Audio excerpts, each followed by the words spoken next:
Howdy, for my biofuel video project I chose butanol or butane. So what is butane? It's going to be a C4 hydrocarbon that's typically used as a motor fuel alternative in internal combustion engines because it has similar properties to gasoline or ethanol. Butanol production was first discovered in 1861, so it has been around for quite some time. It was originally used for synthetic rubber production during the World Wars. So for the crops that we're growing or cultivating to produce this biofuel, we're going to see our carbohydrates. We're going to see starches such as corn, wheat straw, grain, and sugars, as like sugar canes, as the primary biomasses used to create biobutanol. Now we can also see stuff like lignocellulose, which is going to be much more cost effective, but won't have as high of a yield. We can also produce petrobutanol using our fossil fuels, but since those are not going to be here forever, that's not going to be the most efficient long-term option. So again, we make biobutanol because it's a great additive or even potential alternative for internal combustion engines. We're commonly seeing a 12.5 to about 15% biobutanol blend in our gasolines, and you would never know.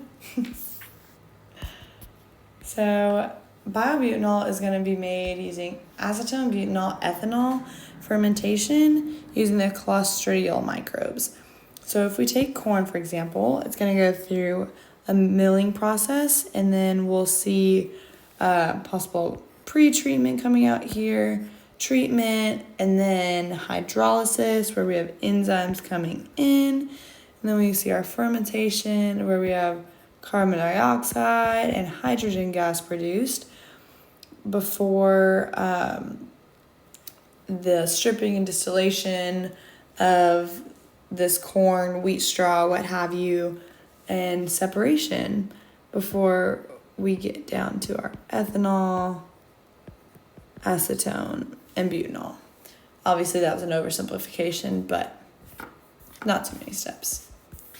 As for the economic impact right now, I do think that since butanol is on the rise, there will be a lot of openings in the job market to work in this biofuel production. But it is expensive with both the startup cost and its operational costs.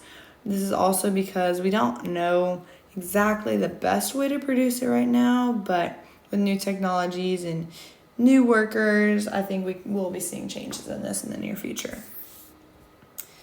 Now, this is not a brand new development by any means. It is available, it's just not super common. A lot of manufacturers don't allow more than a 15% blend in their gasoline, so we don't really see that much of it if we do see it in our gas. But again, we're trying to test various types of biomasses to find the most efficient production option. One thing I think is super important about butanol is that it has lower greenhouse gas emissions than something like ethanol. Now, within the biobutanol, we can see that sugarcane produces less greenhouse gases than the corn butanol. So again, trying to figure out yield versus emissions versus cost effectiveness within the various biomasses is important, but we do see that reduction there. Kind of an overview. Butanol has a high energy content, lower vapor pressure. It's going to be safer for the environment and human health because it has less VOCs or volatile organic compound emissions. But again, it's expensive. It typically has a lower yield and it's less energy dense than gasoline. So why does this matter though? I do think that butanol is going to be a good alternative gasoline replacement in the future because fossil fuels won't be here forever. And if we can figure out the best production mechanism to produce this, I think this can be very, very efficient. Now, it is expensive again. If funding wasn't an obstacle, this would be much easier. There are a couple sources, and thanks for listening.